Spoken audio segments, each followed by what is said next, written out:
The matter of the crucifixion of Jesus is a very disturbing matter for a lot of people. For some people it evokes great feelings of gratitude and love, and for others it evokes more feelings of questioning why such a thing had to happen. Why did it happen? Why did God allow it to happen? What was it all about? And often it's in people with the tenderest hearts that these questions come up very powerfully.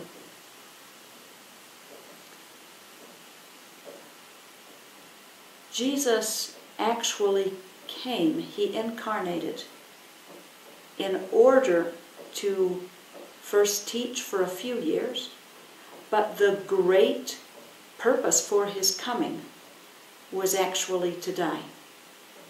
Now that is an extraordinary truth there, and one that is very hard for us to understand. So I'd like to explain that a bit. We had accumulated over the time since Adam and Eve, or when people started being in this consciousness and these ways and bodies, had accumulated a whole lot of error. In the Eastern traditions, error would be called karma, negative karma. For a lot of you, it may be easier to hear it in terms of karma. If the word sins works for you, you can use that one. So we had accumulated a lot of negative karma as humankind, and we got to the point where in one lifetime we couldn't pay off our karma anymore. Even if we were trying, we couldn't pay it off. So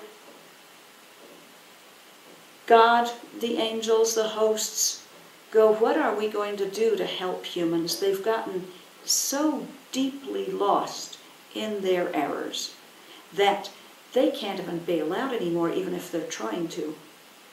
So it was decided that somehow people's karma needed to be lifted, erased. They needed a clean slate to start from.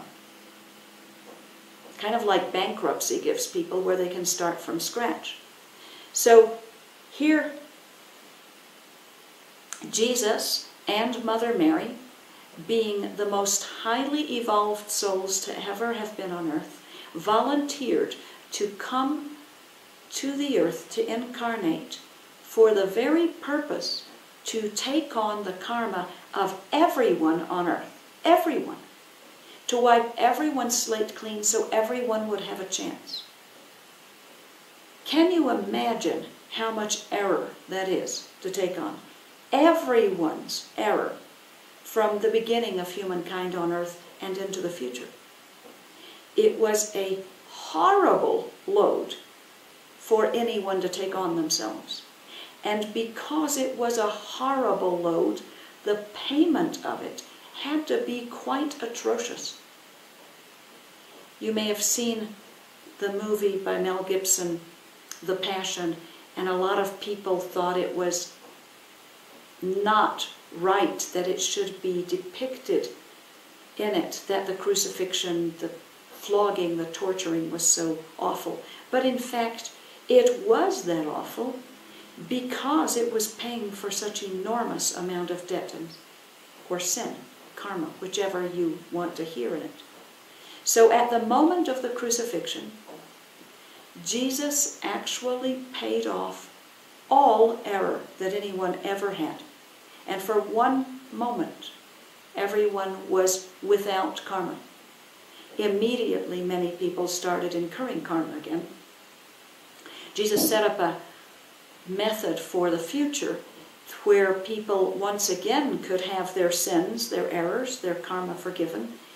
But after the time of the crucifixion, they would actually have to ask him for it. They would have to acknowledge that they had erred, express remorse, show that they understood the severity and depth and breadth of their error, and then ask for forgiveness, and importantly, then accept the forgiveness. And then from that time through now, we can still always be forgiven, completely wiped clean of that karma through Jesus. That is an extraordinary thing that even Christians have often not grasped the enormity of.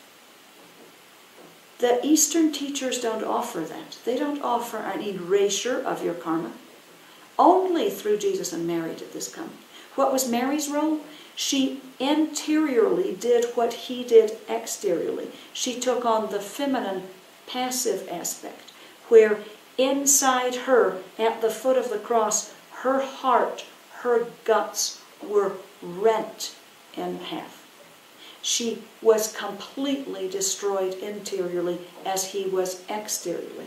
And that way it was done in the masculine and the feminine form. It was done within and on the outside thoroughly. Now what is Easter? Easter is the raising up of that which was dead, the rising, the overcoming of death itself, the overcoming of all negation and all power of darkness. It is immensely deep and mystical what happened at Easter.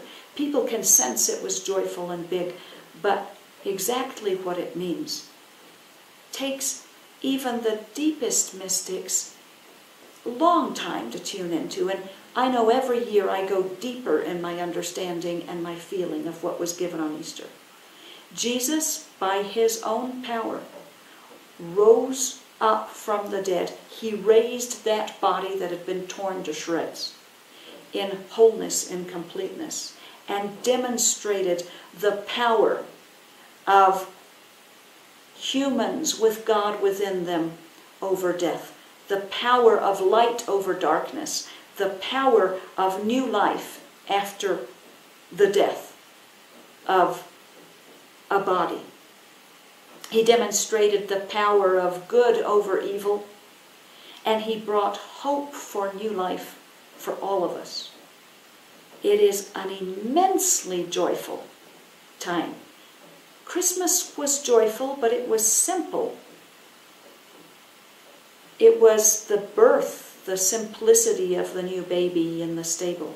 Easter, there's nothing simple about it. It is enormous in its promise that we can be completely forgiven, we can be completely transformed, we can be raised up into complete new life in God, in light, in truth. We recommend that you prepare for Easter. And in our order, we begin preparing for it 40 days before.